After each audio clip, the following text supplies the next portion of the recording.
జల్లికట్టు కోసం పట్టుబట్టిన తమిళనాడు జనం అన్నంత పని చేశారు. తమిళ పౌరుషం ఏంటో చూపించారు. కాకి వనంలో మారిన చోటే గిత్తలతో పోటీకి దిగారు. మైదానాలన్నీ ఎద్దుల పోటీలతో నిండిపోయాయి. జల్లికట్టులో పాల్గొంటున్న వారికి పోలీసులు లాఠీల రుచి చూపించారు.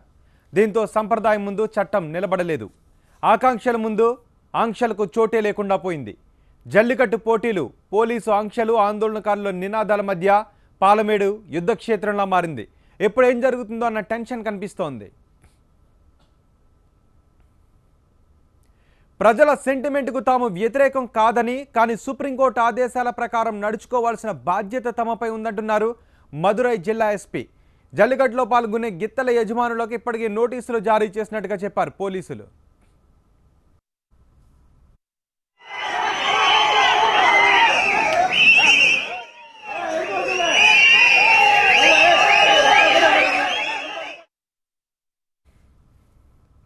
కనుమ రోజును తమిళనాడు జల్లికట్టుతో మొదలుపెట్టింది. సుప్రీం నిషేధాజ్ఞల అమలులో ఉన్న పోలీసులు లాఠీ పట్టుకుని హెచ్చరించినా సెంటిమెంట్ ముందేవీ నిలవలేదు. తమిళనాడులోని కొన్ని ప్రాంతాల్లో గిత్తకు బొట్టు పెట్టి దండ వేసి పూజలు చేసి జల్లికట్టుకు జెండా ఊపారు.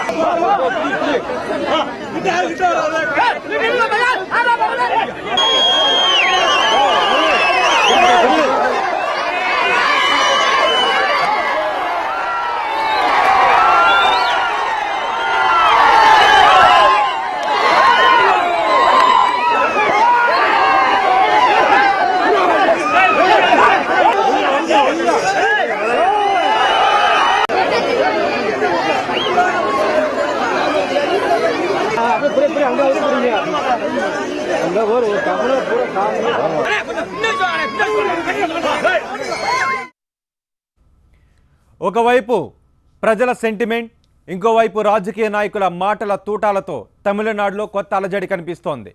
జల్లికట్టు సమస్యకు శాశ్వత పరిష్కారం కనుగొనే ప్రయత్నంలో కేంద్రం ఉందని చెప్పారు బీజేపీ తమిళనాడు శాఖ అధ్యక్షురాలు తమిళసై సౌందరరాజన్.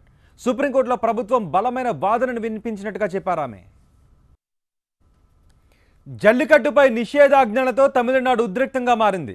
జల్లికట్టుకు అటు సుప్రీంకోర్టు ఇటు కేంద్రం అనుమతి ఇవ్వకపోవడంతో ఈసారి తమిళనాడులో పండుగ వాతావరణమే కనిపించడం లేదు. కొన్ని చోట్ల బంద్ పాటిస్తుంటే మరికొన్ని చోట్ల ధర్నాలు చేస్తున్నారు. ఇంకొందరైతే నిషేధాజ్ఞలు బేఖాతరు చేస్తూ బుల్ ఫైట్ నిర్వహిస్తున్నారు.